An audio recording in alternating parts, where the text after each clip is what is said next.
दोस्तों, आपको गोपाल राजू का नमन।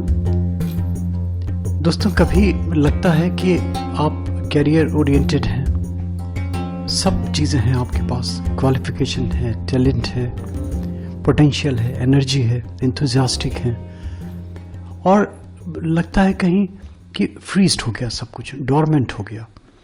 और फिर आप सोचिए कि ऐसे में कितनी मानसिक संतरास, कितना मानसिक आघात, कितना ह्यूमिलेशन, और विशेष रूप से तब जब आपके कलीग्स या आपके जूनियर आगे प्रमोट हो जाते हैं और आप वहीं के वहीं रह जाते हैं। जैसे होता है ना, सब कुछ जैसे स्टैग्नेंट हो गया। कितना हताशा होती है दोस्तों। विवाह की एज आती है, शादी नहीं होती लोगों की, तो कितना कष्टकारी स्थिति होती है। और फिर लोगों के ताने तिश्ने, कितनी मानसिक संतरास में जीता है ऐसा व्यक्ति, चाहे वो लड़का हो चाहे वो लड़की हो। रोग है, शोक है, कहते हैं ना घर में घुस गया निकलता ही नहीं, कोई ना कोई बीमार हो जाता है। भगवान ना करे किसी के साथ ऐसा हो, मगर जो भुक्तभोगी है ना, वो फिर देखिए कितना, तो घर में कितनी अशांति है। कभी पारिवारिक क्लेश हैं, फैमिली डिस्प्यूट्स हैं, चाहे वो सास बहू के हैं, चाहे लड़के पिता के हैं, चाहे भाई भाई में हैं। आए दिन आप देखते हैं कि कोई ना कोई चीज़ें किस्से इस टाइप के सुनने को मिलते हैं। शत्रुवत व्यवहार हैं, एनिमिक टेंडेंसीज हैं लोगों की। कोई तो रीजंस हैं, कोई बहुत सारी चीज़ें बिना रीज़न के हैं, और इतना हो जाता है कि उसमें लिटिगेशन इन्वॉल्वमेंट हो जाता है। कितनी मानसिक संतरास, कितना मानसिक आघात, जी नहीं पाता आदमी चैन से। ऋण का अधिभार, त्रस्त है आदमी, है ना, अपने खून पसीने की कमाई से निकाल रहा है। कैसे कहाँ से आए पैसा, कैसे करे आदमी, कैसे दे। तो दुख होता है सुन सुन के।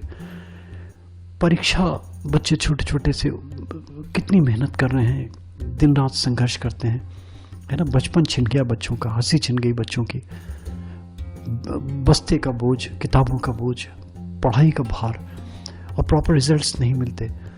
पेरेंट्स बेचारे बहुत से ऐसे हैं, पता नहीं कैसे मैनेज करते हैं बच्चों को पढ़ाने के लिए। और जो घरों में जो वास्तु दोष का तो आए दिन मैं समझता हूँ कि सुनते ही रहते होंगे लोग, बाकी किससे देखते रहते होंगे कहीं ना कहीं। और कहीं कहीं तो इतनी क्रिटिकल कंडीशंस हो जाती हैं कि अक्सर आपने सुना होगा कि ब्लड के छींटे, है ना, गंदा घर में हो गया, चीज़ें अस्त व्यस्त हो गई, इविल स्पिरिट्स का इफेक्ट। और उस इविल स्पिरिट के इफेक्ट में अनेक बार मेरे पास ऐसे एग्जाम्पल्स हैं कि घर की लेडीज़ के ऊपर हावी हो गए। और फिर क्या क्या होता है, ये सब कहने की बातें नहीं हैं, वो प्रत्यक्ष प्रमाण है उसके। इनमें हकीकत है, कहीं ना कहीं कुछ ना कुछ सत्यता है इसके अंदर। यानी कि मोटे शब्दों में ये कहें कि नेगेटिव ऊर्जा घर में भर गई। उस नेगेटिव ऊर्जा को पॉजिटिव करने के लिए बहुत सारे तरीके हैं।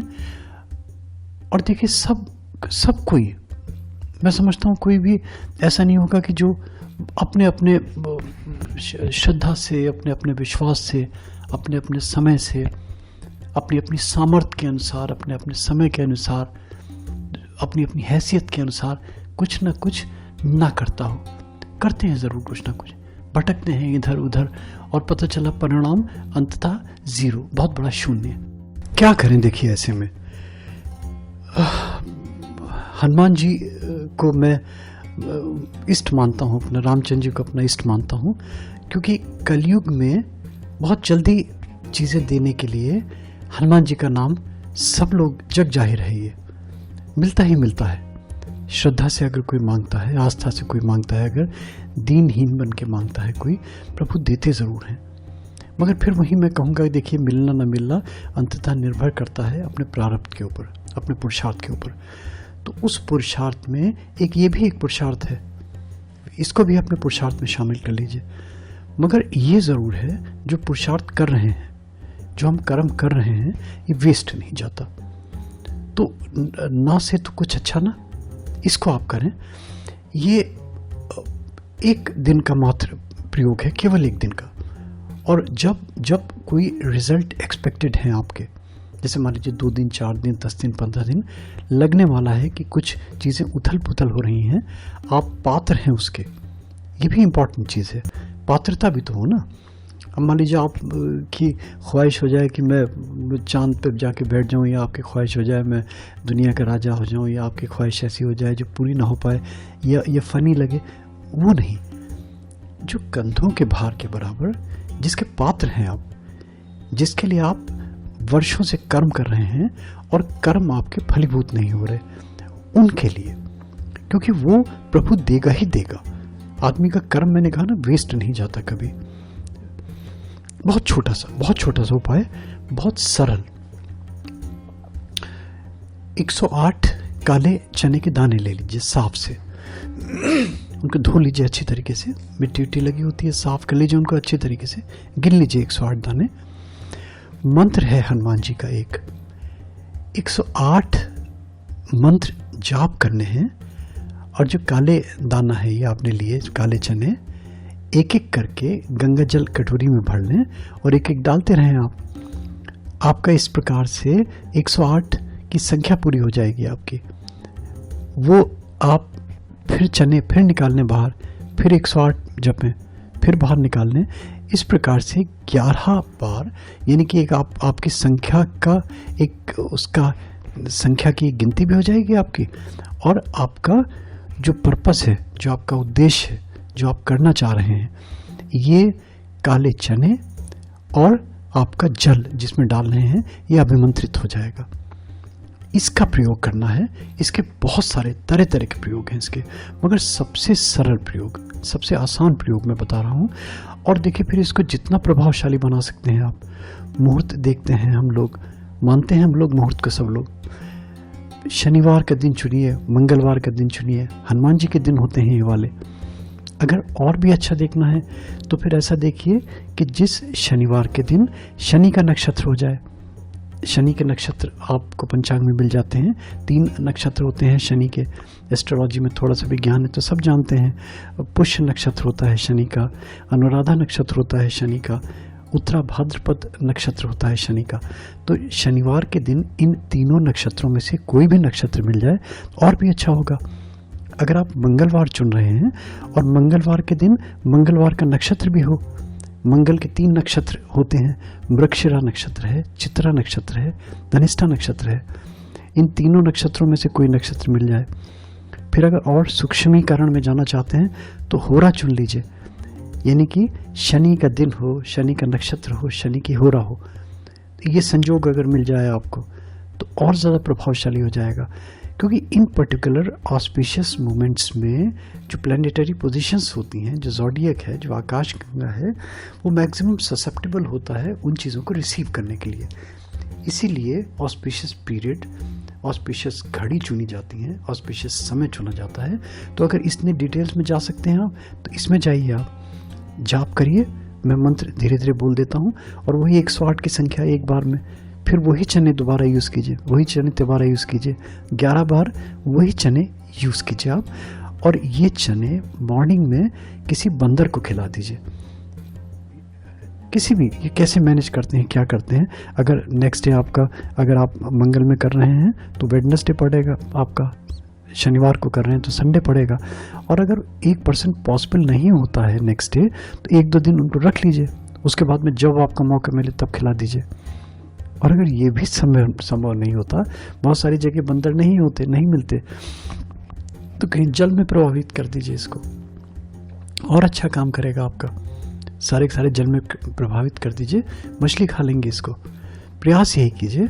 और अगर नहीं मिलता तो फिर गौ को दे दीजिए, गाय को खिला दीजिए, सबसे अच्छा। रोटी बनाइए, रोटी बना के इसमें वो भी मिला दीजिए और गौ को खिला दीजिए, उसका पेट में जाएगा भी और आपका पर्पस भी सॉल्व होगा, ये भी आपके लिए अच्छा होगा। जो जल आपका बचेगा, इस जल का आचमन किया जाता है रोग के लिए। इस जल का आचमन करवाया जाता है रोगी को, उसके रोग के निदान के लिए। और अगर मान लीजिए ये कोई बच्चा नहीं कर पाता, या कोई बुजुर्ग नहीं कर पाता, या कोई रोगी नहीं कर पाता, तो उसके एवज में उसकी जगह उसका कोई भी blood related person, blood related persons में सबसे इफ़ेक्टिव होता है माँ का करा हुआ।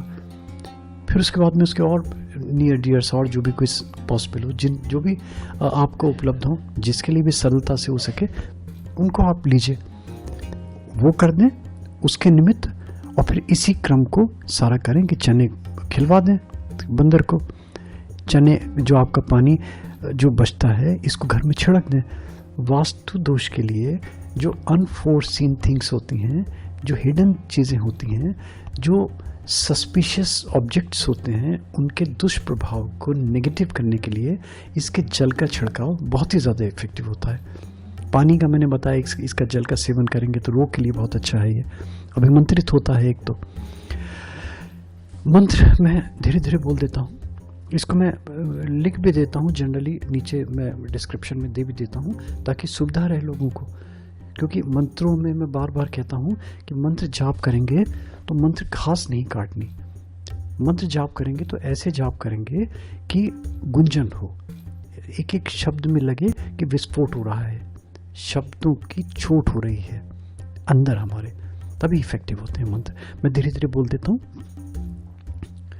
ओम ऐं ह्रीं श्रीं नमो भगवते हनुमते मम कार्येषु ज्वल ज्वल प्रज्वल प्रज्वल असाध्यम साधय साधय माम रक्ष सर्व दुष्टेभ्यो हूं फट स्वाहा। ये मंत्र फिर बोल देता हूँ एक बार। ओम ऐं ह्रीं श्रीं नमो भगवते हनुमते मम कार्येषु ज्वल ज्वल प्रज्वल प्रज्वल असाध्यम साधय साधय माम रक्ष सर्व दुष्टेभ्यो हूं फट स्वाहा। ये मंत्र जाप, बस इतना सा। और बार बार ये मैं जब भी हनुमान जी की कोई चीज़ देता हूँ ये ज़रूर कहता हूँ कि हनुमान जी का कुछ भी कर रहे हैं, सीताराम जी का स्मरण ज़रूर करें। सीताराम जी की एक माला पहले जप लें और सीताराम मंत्र की एक माला बाद में जप लें, तो उससे उनका जो कोप है, उससे उनका जो तेज है, उससे जो उनका प्रताप है, आपको मंत्र जाप करने के लिए, उसकी शक्ति को वहन करने के लिए शक्ति आ जाएगी, उसका नेगेटिव इफेक्ट नहीं होगा। और अगर ऐसा नहीं करते हैं, हनुमान जी का कुछ भी कर रहे हैं, तो आप देखेंगे कि आपके अंदर इरिटेशन, एक बेचैनी, एंग्जाइटी ये बढ़ने लगेगी, गुस्सा बढ़ने लगेगा। इस चीज़ का ध्यान रखें। और ये अगर आप इसको मान लीजिए एक बार में कहीं लगता है किसी कारण से काम आपका नहीं सफल हो पा रहा है, चीज़ें जो आप जिस कार्य के लिए, जिस कार्य की सिद्धि के निमित्त आप कर रहे हैं, कहीं उसमें डिले हो रहा है या कहीं उसमें ऑब्स्ट्रक्शंस आ रहे हैं या कहीं वो लिंगर ऑन हो रहा है अननेसेसरली, तो फिर उसको रिपीट कर दीजिए आप 1 बार 2 बार 3 बार। इसमें क्या जाता है, भगवान का नाम ही तो ले रहे हैं ना। और ये जो मैं चीज़ें जुड़वाता हूँ, पदार्थ तंत्र को अध्यात्म से जो जोड़ता हूँ, इसका उद्देश्य बेसिकली यही है कि तंत्र के नाम पे, स्वार्थ के नाम पे भगवान का नाम लेगा आदमी, मन से लेगा, रो के लेगा, गिड़गिड़ा के लेगा, दीनहीन बन के लेगा, याचक बन के लेगा। और जो आर्तनाद होगा, जो हमारी अंतरात्मा की आवाज़ होगी, वो दुख में जो निकलेगी वो सुख में नहीं निकलती उतनी। तो रो के, दीनहीन बन के, प्रभु से अपना मित्र बन के, अपना स्नेही बन के, अपना पूज बन के, अपना माता बन के, अपना पिता बन के मांगिए उनसे। इस तरीके से बारंबार मांगिए, ये करिए और बारंबार मांगिए। इसमें कोई खटराग नहीं करना, कोई दीपक नहीं, कोई धूप बत्ती नहीं।